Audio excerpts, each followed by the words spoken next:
Hi, I'm Karen Thaxton with Live the Pickleball Life here at the Camden, South Carolina Open of APP's tournament. And as you can see, I tracked down Lee Whitwell, Lady Gibraltar herself. So excited to see you here. And you're getting ready to go on in a few minutes. And she and Simone Jardim are going to play together for the first time ever. So that's going to be awesome. What are you looking forward to with playing with Simone? You know, it's she's got such outstanding records. I think she's won everything there is to win on the pickleball tour, and it's just fun to be able to get on the court with her and play with her, and hopefully I can hold my own and make us proud. The two of you have such distinct playing styles.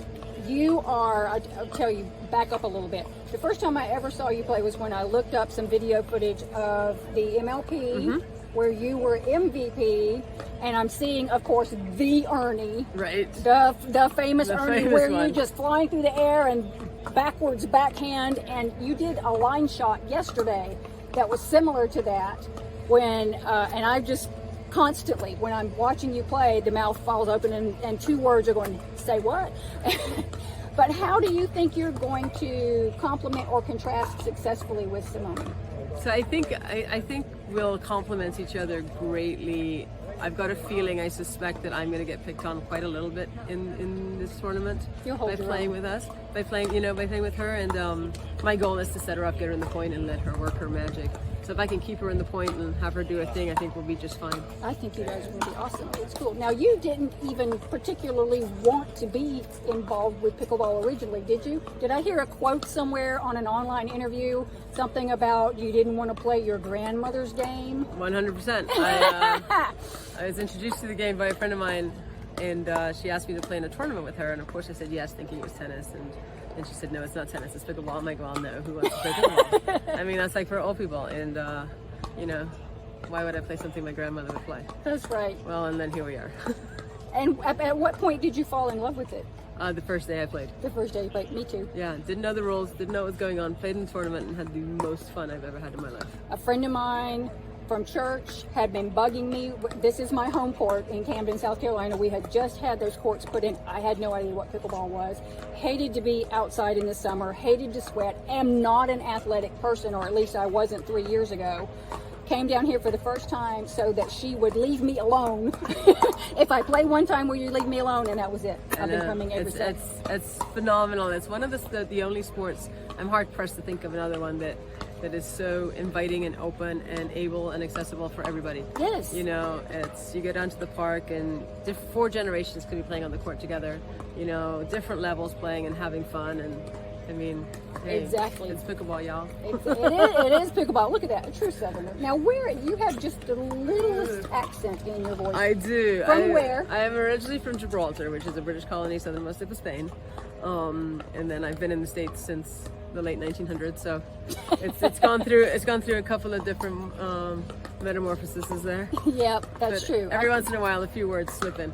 And again, with your videos, with some of your training videos and whatnot, I'm like, is it there or is it not there? So that's very cool. I'm glad to hear it.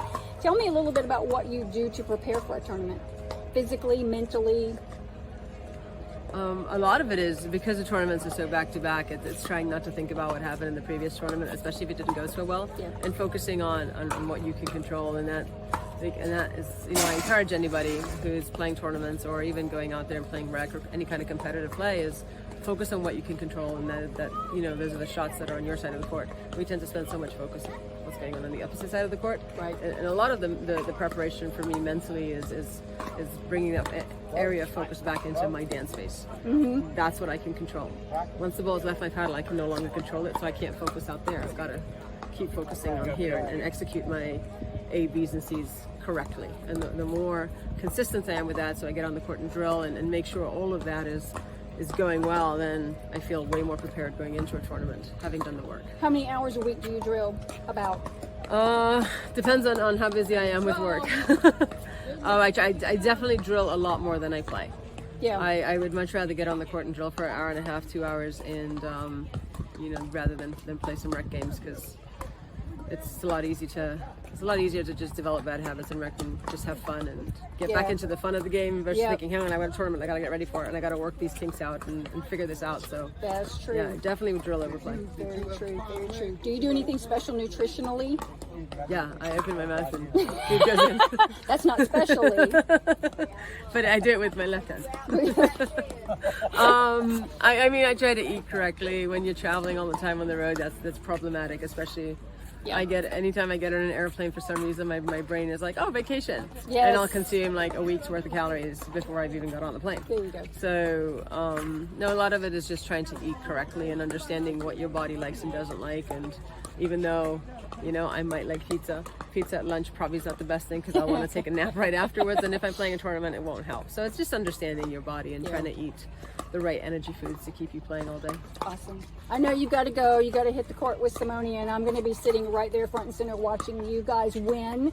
So good luck to you. Thank you for your time, Lee. Thank you very much. And we got the combined age of 91. 91. Simone and I have, so let's go. That's right. If you can't be here to see it live, check it on APP's channel and watch the replay of it. It's going to be special. Thanks, guys. See you later. Thank you.